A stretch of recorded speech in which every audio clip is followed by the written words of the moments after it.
Hello and welcome to MindMirror Audiobook.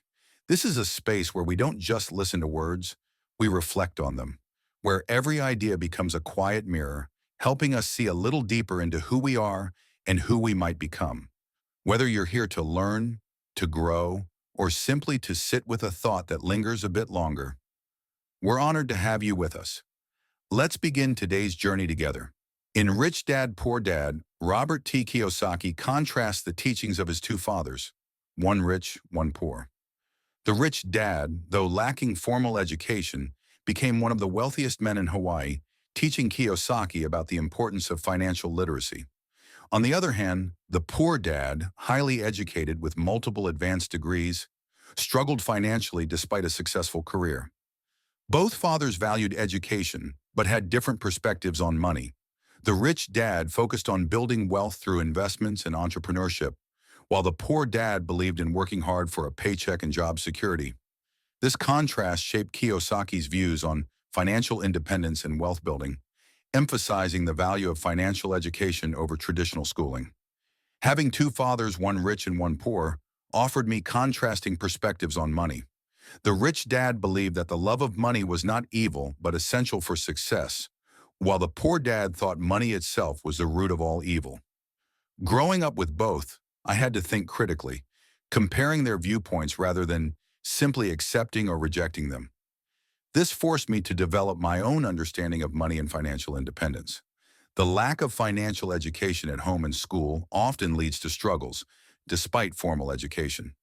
Many highly educated individuals face financial difficulties because money management isn't taught. This is partly why our nation faces financial instability, with many relying on the government for support. From my two dads, I learned the importance of thinking differently about money. For example, one dad would say, "I can't afford it," which shuts down the brain, while the other encouraged asking, "How can I afford it?" This mindset shift made all the difference, teaching me that mental exercise in money matters is key to wealth. In their contrasting views, one dad believed in the safety of a stable job and government support, while the other emphasized financial self-reliance and creating wealth. Ultimately, observing their differing attitudes shaped my own financial mindset. The rich dad's proactive approach to money allowed him to build wealth, while the poor dad's limited thinking kept him in financial struggle. I learned that thoughts shape reality, and the mindset we adopt about money has a lasting impact on our lives. Even when my rich dad was financially broke, he still referred to himself as a rich man, saying there's a difference between being poor and being broke, with broke being temporary. My poor dad, on the other hand, would say money doesn't matter, but my rich dad always emphasized that money is power. From a young age, I learned to be mindful of my thoughts, noticing how my poor dad's mindset kept him in financial struggle despite earning a good income. The two dads had contrasting views on money and education. While my poor dad encouraged studying to get a good job, my rich dad taught me to study how money works and to make it work for me. At age 9, I chose to follow my rich dad's advice, learning that financial education, not positive thinking alone, is what truly leads to wealth. Over 30 years, my rich dad taught me 6 key lessons, which helped me build financial independence. A pivotal moment was when I and my friend Mike tried to make money by starting a small business. Our first attempt was unsuccessful, but my dad praised our creativity, telling us that success comes from doing, not just dreaming. Despite being educated, my poor dad couldn't teach me how to make money, while Mike's dad, who owned various businesses, eventually became our mentor. His focus on building an empire, rather than working for a paycheck, shaped my understanding of wealth. This journey of learning the difference between working for money and having money work for you marked the start of a shift in my mindset. It was no longer about simply having a job or earning a paycheck. It was about understanding how to create assets that generate income. This realization was the first step toward understanding that real financial success is not about how much you earn, but how much you know about making money work for you. With the lessons from both my dads and the mentorship from Mike's dad, I began to see wealth not as something you work for, but something you learn to create. Mike's dad, noticing my eagerness to learn, made me an offer. "If you want to learn to make money, you need to work for me. If you don't work for me, I won't teach you." He explained that life doesn't teach through lectures like school does. It pushes you around to help you learn. If you want to succeed, you have to recognize the lessons life offers through action. I accepted, despite my initial hesitation, agreeing to work for 10 cents an hour, much to my frustration. The work was grueling, and by the fourth week, I was ready to quit. But Mike's dad had been expecting this. He wasn't going to teach me the way I expected. After venting my frustration to him, he calmly explained that the real lesson wasn't about the 10 cents an hour, but about how I approached life. He revealed that many people blame their problems on others or external circumstances, but the key to wealth is in how we view money and life's challenges. It was the fear of not having enough that keeps most people stuck, working for money, instead of having money work for them. This lesson became the foundation of what I would later learn from Mike's dad. Financial education isn't about the money you make, but about how you make money work for you. The poor and middle class work for money. The rich make money work for them. Mike's dad's method of teaching wasn't traditional. It was life itself, teaching through action, and that lesson shaped my understanding of wealth and success. Absolutely, we sat in silence on that beautiful Hawaiian Saturday morning. My friends had just started their Little League baseball game, but I felt thankful I had decided to work for 10 cents an hour. I sensed that I was about to learn something that my friends wouldn't be taught in school. "Ready to learn?" asked Rich Dad. "Absolutely," I said, grinning. "I've kept my promise.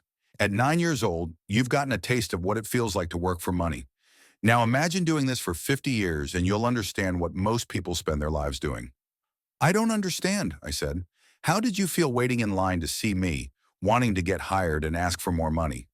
"Terrible," I admitted. "That's what life feels like when you choose to work for money," said Rich Dad. "And how did you feel when Mrs. Martin dropped 3 dimes in your hand for 3 hours of work?" "It wasn't enough. It felt like nothing," I said.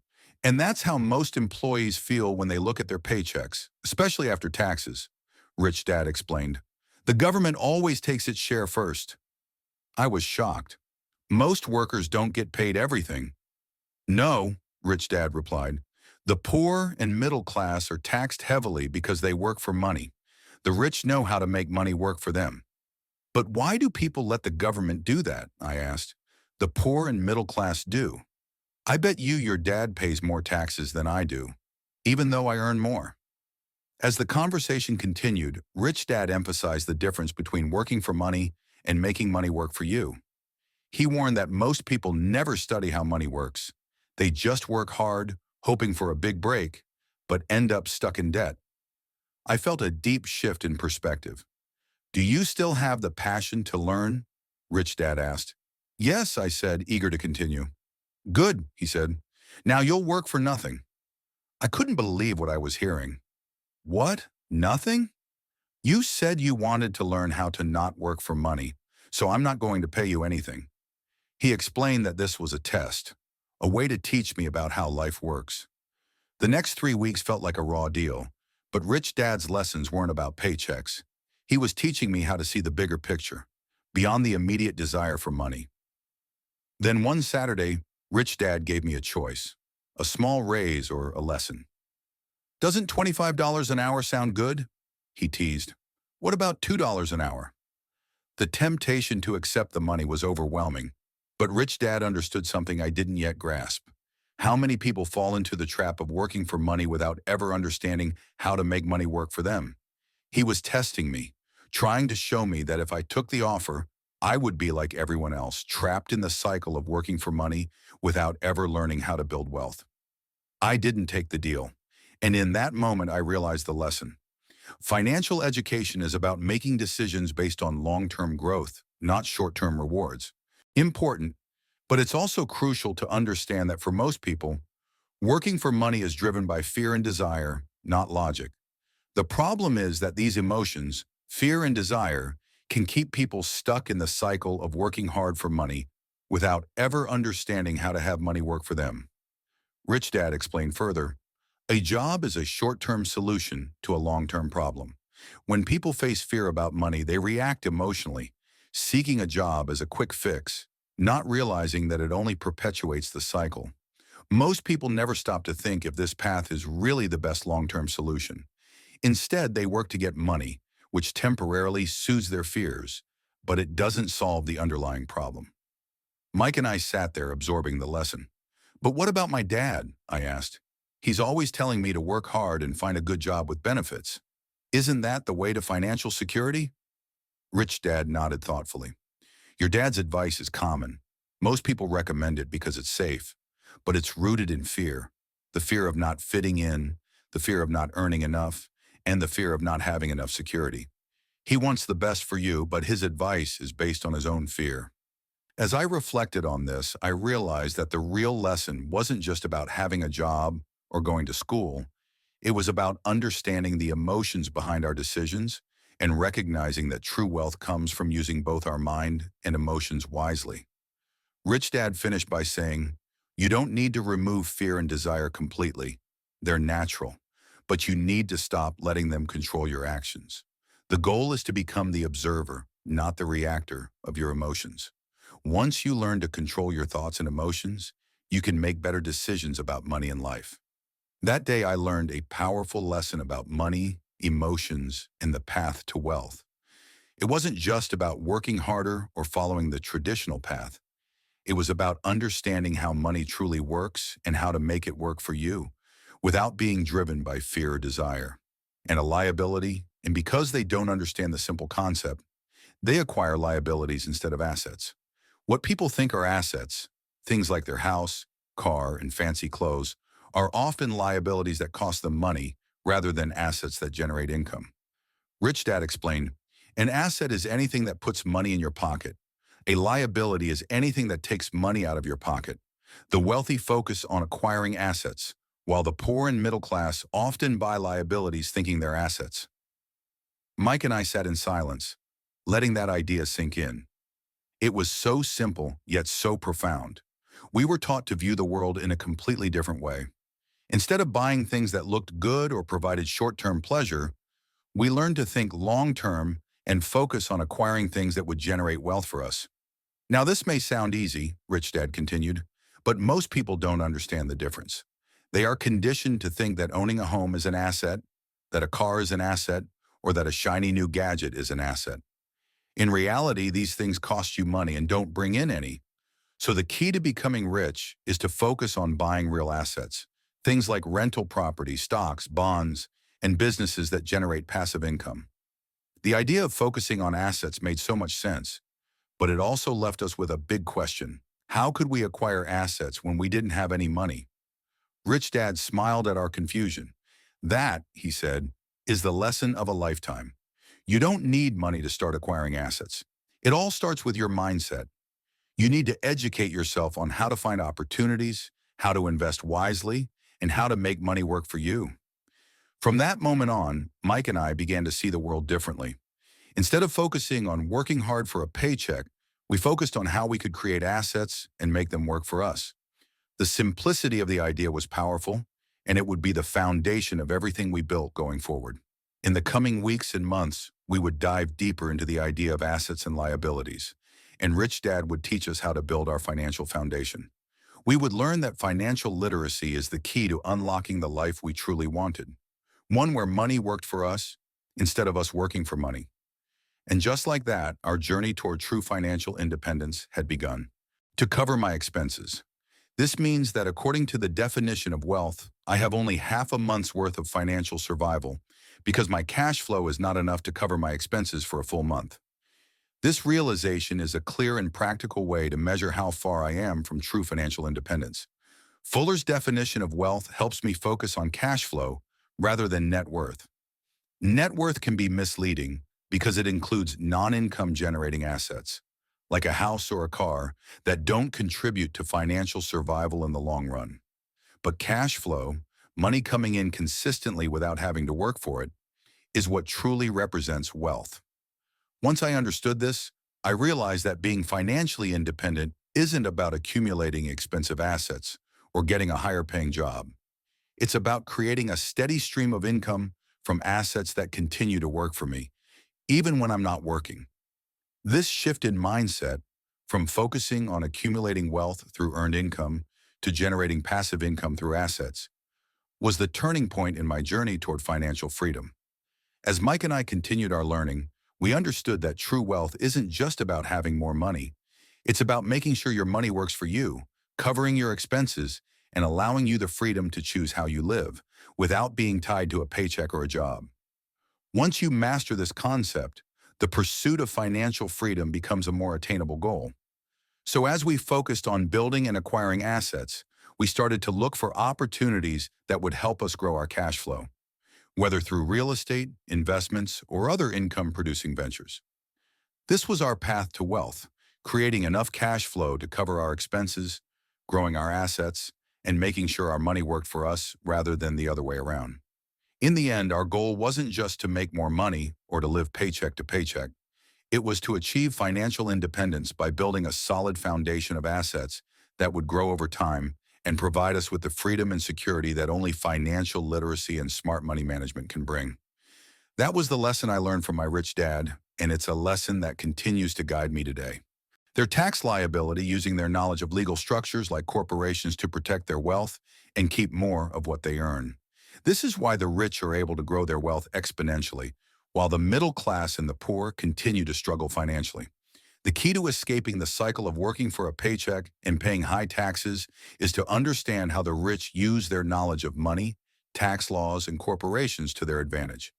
By creating a corporation, the rich are able to reduce their tax burden, protect their assets, and keep more of their wealth. The middle class, on the other hand, often fails to learn these strategies, instead focusing on working harder for more income, which only increases their tax liability and expenses.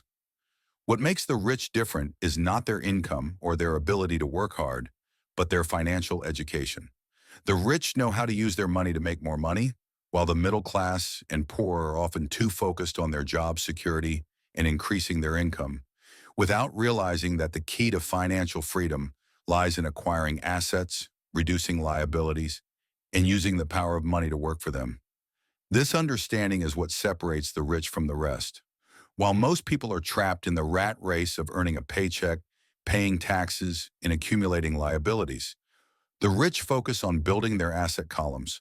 They invest in income-producing assets like real estate, stocks, and businesses that generate passive income, allowing them to build wealth over time. In the end, it's not about how much money you make, but how much you keep and how well you make it work for you. By learning to mind your own business, focusing on acquiring assets rather than working for money, you can achieve financial independence and eventually reach the level of wealth and freedom that most people only dream of. The most important lesson here is that financial education, not hard work alone, is the key to unlocking the door to wealth. The primary difference between a rich person and a poor person is how they manage fear. After people learn the fundamentals of financial literacy, fear can still be a significant obstacle standing between them and financial freedom. This fear is often rooted in a combination of past experiences, lack of confidence, and the influence of societal norms that tell us to play it safe. Fear is a natural part of the journey to financial independence. The truth is, even the wealthiest individuals experience fear, but it is their ability to face and overcome it that sets them apart. Fear of failure, fear of losing money, and fear of making mistakes are some of the most common barriers. The rich, however, don't allow fear to stop them. They acknowledge it, but they don't let it control their actions. Instead, they use fear as a motivator to learn, adapt, and take calculated risks. A big part of overcoming fear is understanding that mistakes are an essential part of the learning process. In fact, the fear of making mistakes is often more damaging than the mistakes themselves. It's this fear that keeps most people from trying new things, making bold moves, and seizing opportunities. When you begin to see mistakes as opportunities for growth, you free yourself from the chains of fear. The key to financial freedom is taking action despite fear. This might mean investing in real estate, starting a business, or simply taking the first steps toward understanding your personal finances better. It's not about being fearless. It's about taking calculated risks and learning to manage fear in a way that works for you. One of the most profound lessons my rich dad taught me was that fear is part of the game. The way you deal with fear will determine your success. If you let fear dictate your decisions, you'll stay stuck. But if you learn to manage fear use it as a guide, and keep moving forward, you will find yourself on the path to financial success. For many people, fear holds them back from even starting. They think about all the things that could go wrong, and they become paralyzed by the what-ifs. But in reality, the what-ifs are the very things that teach us the most. If we wait until every risk is eliminated, we will never take action. The most successful people take risks because they understand that the potential rewards far outweigh the risks. By developing a healthy relationship with fear, seeing it as a signal that you are stepping outside your comfort zone, you will begin to make smarter financial decisions. You will stop letting fear dictate your actions and start letting it guide you to smarter, more informed choices. If you want to become financially independent, the first step is to face your fears head on. Accept that fear is part of the process and that it's okay to make mistakes along the way. The next step is to move past the fear and take action. Each small step you take will reduce the power that fear holds over you. So take a moment to think about what's holding you back. Is it fear? How are you letting that fear control your decisions? By recognizing it and taking action in spite of it, you will open doors to new opportunities and new levels of financial freedom. Overcoming fear isn't just about being brave. It's about knowing that failure is a part of the journey and embracing it as such. And invest in stocks. If his investment grew, he could then use the profits to buy his car. If not, he'd have to wait until the money grew enough to meet his goal. At first, my friend's son was skeptical, but with guidance from his father, he started researching stocks, learning how to invest, and even started reading financial articles. Over time, he became more interested in building his financial knowledge than just buying the car. A few months later, not only had he made enough money from his investments to buy the car, but he also realized how much more valuable the lessons he learned were compared to simply owning a car. The key to teaching him was showing him how to use his money in a way that would generate more money, rather than simply spending it on luxuries. Instead of spending money on things that would depreciate, he learned to let his assets grow. This is the mindset of the rich.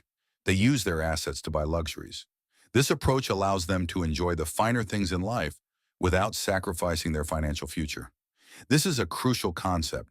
Your luxuries should come from the profits of your investments, not from your salary or savings. It may take time, but the reward is worth it. The rich don't use their income to buy things. They use their assets to do that. The key is to build those assets first, and once they've grown, use them to enjoy the luxuries in life without guilt or financial strain. The lesson here is clear. The choices you make today shape your financial future. It all starts with financial intelligence. By learning the differences between earned income, portfolio income, and passive income, and knowing how to work with those, you can start building wealth. But this isn't about playing it safe. It's about playing smart. The path to financial freedom involves taking calculated risks, focusing on investments that grow, and learning to control your emotions and habits around money. The key is to make choices that work for you. Whether it's spending money on educational resources, making offers on real estate, or investing in your own development, every decision you make either brings you closer to wealth or keeps you stuck. There's no one-size-fits-all strategy. What works for one person might not work for another, but the basic principles are the same. Build assets, manage risks, and keep learning. When it comes to teaching your children, it's not just about giving them money, it's about giving them the tools to manage it. Share what you know, encourage them to take risks, and show them the power of making their money work for them. This mindset can make all the difference in the world, as it will prepare them to face their financial futures with confidence. In the end, the most important thing you can do is act. Don't wait for the perfect time. Start with what you have and take small steps toward mastering your finances. Your financial education is the gift you give yourself, and it's never too late to begin. Remember, wealth isn't just about having money. It's about making money work for you. So start now, invest in yourself, and let your financial future unfold. Thank you for joining us on this listening journey. If even a single line made you pause, reflect, or feel seen, then this moment was worth sharing. At MindMirror Audiobook, we believe every story holds a mirror to the soul, and sometimes all it takes is one quiet idea to begin a meaningful change. If you found value here, we'd love for you to subscribe and stay connected. There's more to explore, more words, more wisdom, and more space to breathe. Until next time, take gentle care of your thoughts. They shape the world you live in.